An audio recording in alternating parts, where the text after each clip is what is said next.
My name's Nora Thompson. Tonight, like most nights since arriving in Monte Carlo, I found myself sitting alone at a small cafe on the edge of Casino Square. It's a far cry from the luxurious life I was born into. After graduating from an elite college in the States, all I wanted was a simple break from the world I knew. My father owns a vast empire from hotels to tech firms, but I use my mother's maiden name to keep things grounded and to avoid the spotlight. The evening had cooled when he walked in. Daniel exuded an air of ownership, or at least the confidence that comes from wearing a suit worth more than most people's rent. He pulled out the chair opposite me without asking. "Mind if I sit?" he finally said, though he was already seated. His smile was all charm, probably well rehearsed. "Looks like you're already sitting," I replied, barely glancing up from my coffee. He chuckled, his laugh too smooth. "I'm Daniel, and you are?" "Nora," I said curtly, giving him a quick once-over. Not my usual type, too polished, but admittedly good-looking. "So, Nora, what brings a girl like you to a pricey haunt like this all by yourself?" His tone was teasing, and I wasn't sure if I was amused or annoyed. "Just enjoying my coffee," I answered vaguely. "And you?" I asked. "What's your excuse?" "I could say business, but I'd be lying," he said with a smirk. "Tonight, let's just say I'm scouting for something interesting, and it looks like I might have found it." I raised an eyebrow. "Hope the coffee lives up to your expectations then." Daniel laughed. "Something tells me it's already exceeded them. I wasn't here to make friends or find a fling. Look, I'm not one of those girls who falls for lines if that's what you're aiming for. And I'm certainly not interested in whatever game you're playing." "Who says I'm playing a game?" he asked, his voice lowering slightly. "Experience," I replied. "You sit down uninvited, start with a line. What, do you expect a phone number or a date?" He leaned back, genuinely amused now. "You're tough. I like that. Not looking for a number, just conversation. But if it's too much, just say the word, and I'll vanish." I considered him for a moment. Monte Carlo was beautiful but lonely. Maybe a little chat wouldn't hurt. "Conversation is fine, but keep it light." We talked for a while. The conversation flowed surprisingly easily. He didn't press for personal details, and I didn't offer any. As the night wore on, I realized I was actually enjoying myself. Daniel wasn't like the usual guys who tried to impress me with their wealth or connections. He had an air of someone used to the finer things but not defined by them. Eventually, the evening drew to a close. "Well, Daniel, this was unexpectedly pleasant," I said as I stood to leave. "Surprised yourself, huh?" he asked with a grin. "Maybe just a bit. Good night, Daniel." As I walked back to my apartment, his words lingered in my mind. Monte Carlo had indeed turned out to be full of surprises, and perhaps, just perhaps, I had stumbled upon one tonight. After that first encounter with Daniel, the nights in Monte Carlo seemed a bit less solitary. He had a knack for appearing wherever I was, whether I was exploring the local markets or having a late dinner by myself. His persistence wasn't annoying. Surprisingly, it was quite the opposite. Maybe because he wasn't push-shy, he just seemed genuinely interested in being around me. One breezy evening, as I watched the sun dip below the horizon, he walked over with 2 coffees in hand and sat down beside me without a word. Assuming I wanted coffee, I teased, raising an eyebrow. He handed me a cup. "If I'm wrong, I'll drink both." "Good guess," I said, accepting the coffee. We sat in silence for a bit, the sound of the waves filling the quiet moments. "You never told me what you do back in the States." Daniel finally broke the silence. "Didn't think it mattered." I shrugged. "I work. Right now, I'm just enjoying not working." "Fair enough," he chuckled. "Everyone's got a story, though, don't you think?" Over the next few days, we fell into an easy routine. Daniel showed me parts of Monte Carlo I hadn't explored yet. We talked about everything and nothing: movies, books, our favorite foods. He loved to argue about the best James Bond actor, staunchly defending Daniel Craig, while I was all about the classics like Sean Connery. One day, as we strolled along the beach, he stopped suddenly and looked at me with a seriousness I hadn't seen before. "Nora, I know I'm just some guy you met at a cafe, but these past weeks have been, I don't know, different. Better because of you." I stopped too, unsure how to respond. Feelings were not what I planned on dealing with here. "Daniel, I like hanging out with you. I do. But this is just a break for me. I'm not looking for complications." He nodded slowly, taking a deep breath. "I get it. No pressure. Just know that I'm here, okay? And I think you're pretty amazing." Days turned into weeks, and my time in Monte Carlo was drawing to a close. Daniel and I spent more and more time together. What started as casual walks and talks turned into late-night dinners and early morning breakfasts. It was the last thing I expected, to fall for someone under the Mediterranean stars. Then one evening he dropped a bombshell. "Come back with me, Nora. Work at my company in the States. I know it's sudden, but I think it could be great." The idea was crazy, completely insane. And yet part of me was tempted by the adventure, by the idea of taking this, whatever it was, and seeing where it could go. Moving back to the States felt like stepping into an alternate universe. Daniel's offer wasn't just a job, it was an invitation into his life. Suddenly, I was living in an ordinary apartment in an ordinary part of town, playing the role of an ordinary girl who'd lucked out. My father, however, had different ideas about ordinary. He showed up unannounced one afternoon just as I was unpacking my last box. His booming laugh filled my small living room as he stood in the doorway, towering and larger than life. "Nora, hiding out in plain sight, huh?" He chuckled, giving me a hug that almost crushed my ribs. "So, tell me about this decision. This guy must be something special for you to up and move like this." His tone was light, but I could tell he was probing, doing his fatherly duty to sniff out any trouble. I sighed and sat down on the couch. "His name's Daniel. He's different, Dad. He doesn't know about all this," I said, waving vaguely around to imply the wealth and the complicated strings attached. Dad sat down next to me, his expression serious now. "Nora, you know you can't keep that a secret forever. If he's going to be part of your life, he should know who you are." "I know, Dad. I want to be sure about him before I complicate things. Thanks for looking out for me, though." He ruffled my hair, like he used to when I was a kid. "Always, kiddo. Just remember, if you need anything, I'm just a call away. And I've got eyes everywhere," he added with a wink. The next few weeks were a whirlwind of adjusting to my new job and new life. Daniel was a constant presence, supportive and charming as ever. But there was an edge to him now, a sharpness that came with the responsibilities he carried. One night, over a quiet dinner at my place, Daniel brought up a topic I'd been dreading. "Nora, when do you think I'll get to meet your parents? I feel like I'm missing a big part of your life." I paused, the weight of the moment settling over me. "Well, my mom passed away a long time ago, and my dad's just a regular trucker. We're not exactly on speaking terms right now." Daniel frowned, a hint of concern crossing his face. "I'm sorry to hear that, but whenever you're ready, I'd like to meet him. Family is important." I nodded, appreciating his sentiment, but knowing full well the reality of my father's world, a world I wasn't ready to introduce Daniel to just yet. Life with Daniel moved at a pace I never expected. We were already blending our lives together. My job at his company was going great, and our relationship was deepening. It all seemed like we were gearing up for something big, but I was still taken aback when that big moment actually happened. It was a normal evening. We were at his place, a cozy upscale apartment with views of the city skyline. We had just finished dinner, nothing fancy, just takeout because neither of us felt like cooking.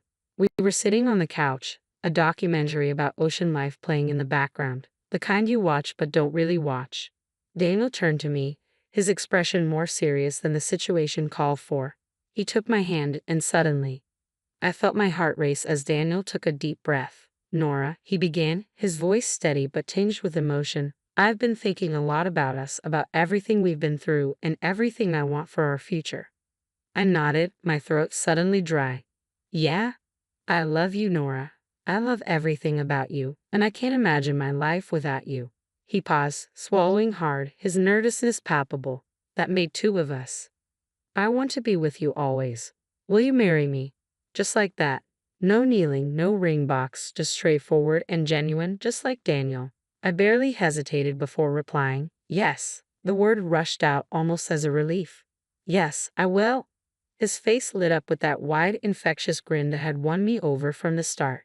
He pulled me into a tight hug, and we spent the rest of the evening excitedly discussing our future, what we wanted and where we saw ourselves. It was thrilling and a bit daunting, but it felt right.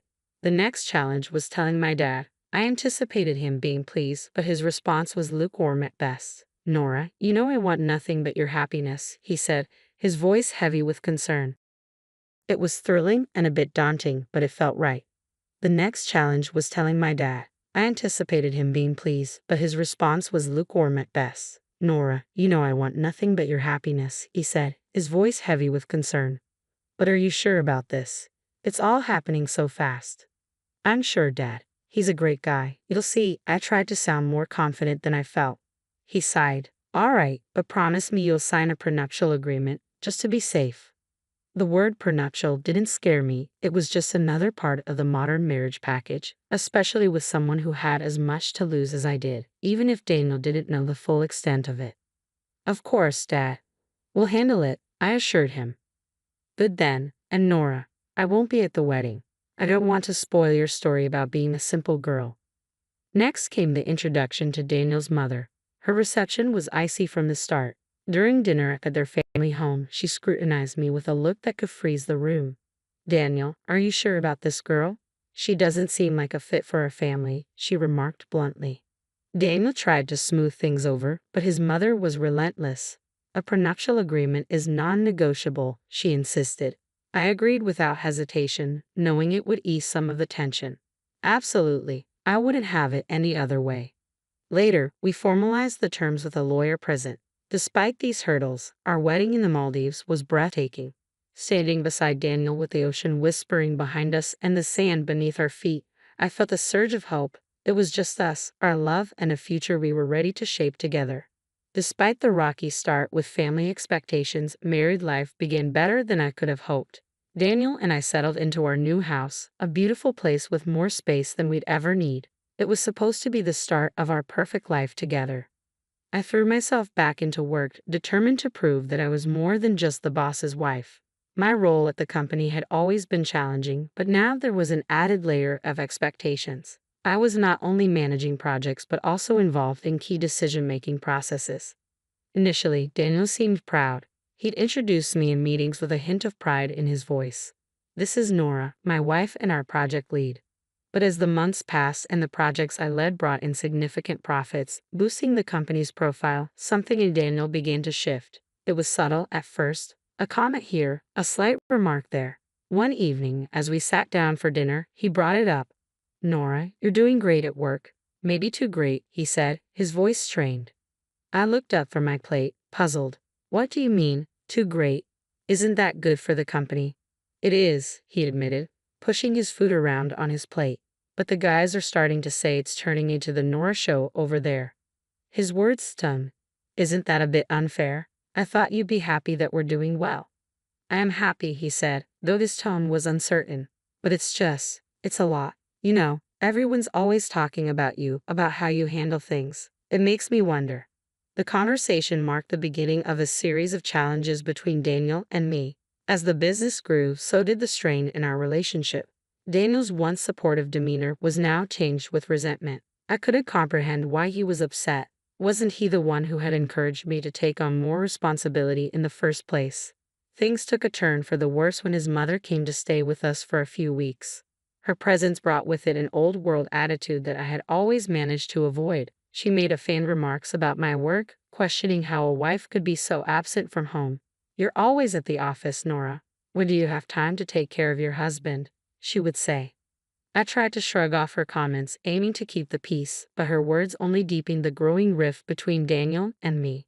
It seemed that no amount of professional success could mend what was slowly unraveling at home. The more I achieved at work, the more our marriage suffered. One evening, Daniel came home with a grim expression. Nora, I think it's best if you leave the company. We need to focus on our family, and your role there is causing too much tension.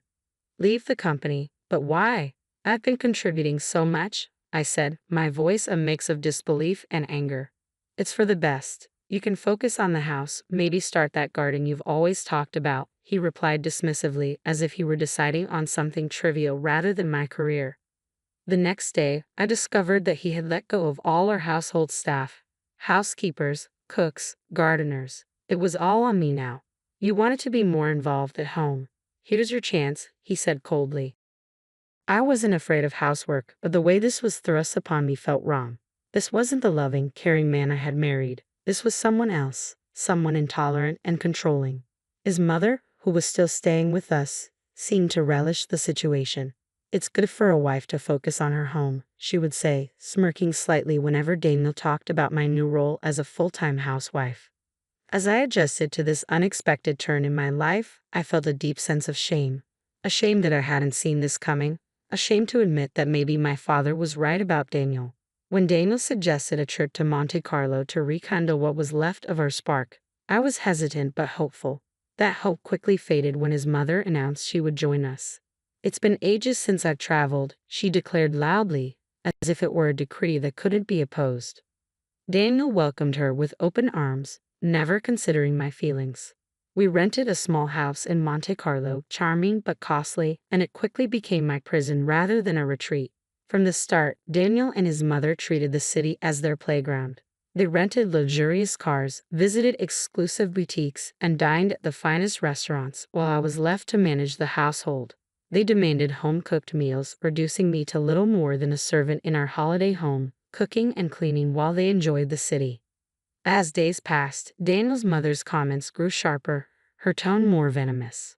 "Really, Nora? Living at someone else's expense must be quite the life," she would sneer, her words a slap disguised in a smirk. Daniel never defended me. Instead, he laughed, his laughter a betrayal that echoed around the cold walls of our temporary home. I felt isolated, the city's sparkle muted by the shadow of their disdain. One evening, we passed a grand old-style hotel, its facade a reminder of a world of elegance and respect. Daniel's mother, her voice dripping with envy, remarked, "Lucky billionaire Harris. Imagine owning such a hotel, ruling over a palace like that." That night, at a restaurant overlooking the sea, the last vestige of my patience crumbled. As we sat down, she waved the waiter over with an imperious flick of her wrist.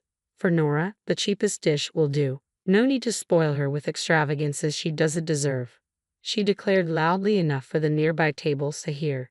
Daniel's response was a casual chuckle, his agreement signaled not just by his words but also by a dismissive wave of his hand. "Good call, Mom. Let's not go overboard."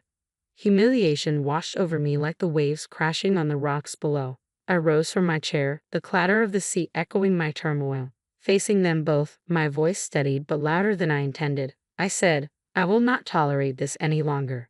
My hands trembled, but my resolve was firm. "I'm divorcing you, Daniel." The cold air of Monte Carlo felt warm compared to the chill of betrayal as I walked away from the restaurant. Instead of apologizing, Daniel and his mother followed me with insults. As I quickened my pace, my mother-in-law's voice rang out sharply. "Just look at her, a beggar, unworthy of my son." My heart raced, but before I could get far, Daniel caught up with me and yanked my purse from my shoulder, his fingers clenching it tightly. "This is my money, Nora. Go on, get out on all fours if you have to," he said with contempt, yanking the purse away and leaving me stunned on the sidewalk. Beside him, his mother laughed cruelly, her eyes gleaming with malice. "Maybe now you'll learn to beg in Monte Carlo since that's all you're good for." Their laughter echoed down the street, leaving me feeling powerless and alone. But as they hurled their final insults, fate intervened.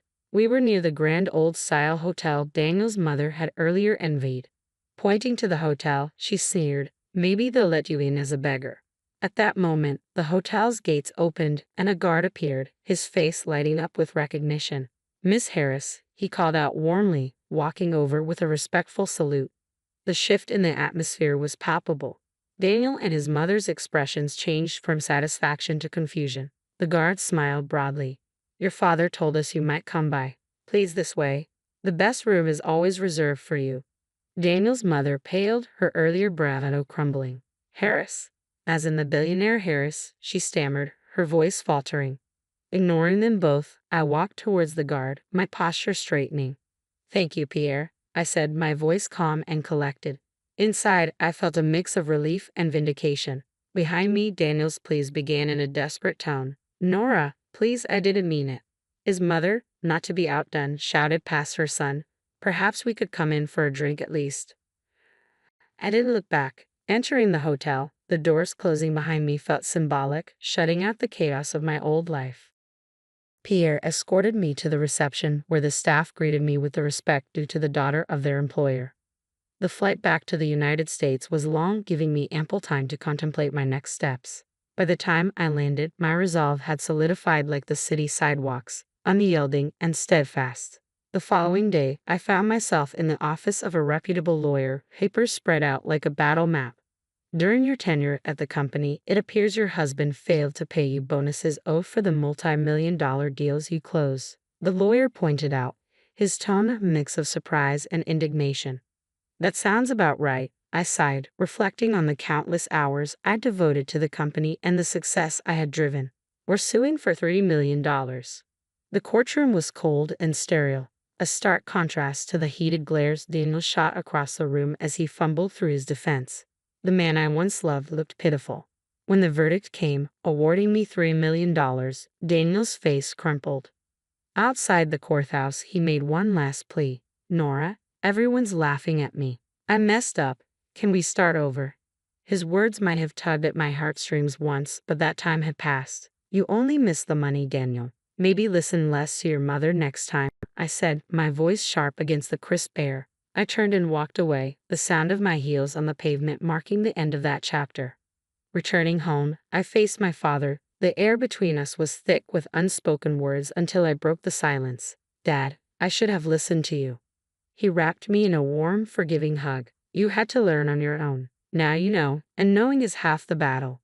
We talked late into the night about life, mistakes, and new beginnings. His advice was a beacon as I navigated my thoughts about the future. Inspired by our conversation, I began laying the groundwork for my next venture. My experience at Daniel's company had not only honed my skills but ignited a passion for the industry I couldn't deny. I decided to open my own investment firm. With my expertise and the substantial settlement, I had the resources to start something meaningful, something mine. Weeks turned into months as I built my business from the ground up. The challenges were daunting, but every setback taught me a lesson, and every success confirmed that I was on the right path. Sitting in my new office, overlooking the bustling streets below, I realized how far I had come, from a disillusioned wife in a loveless marriage to a competent business owner. The journey had been fraught with hurdles, but each one had made me stronger.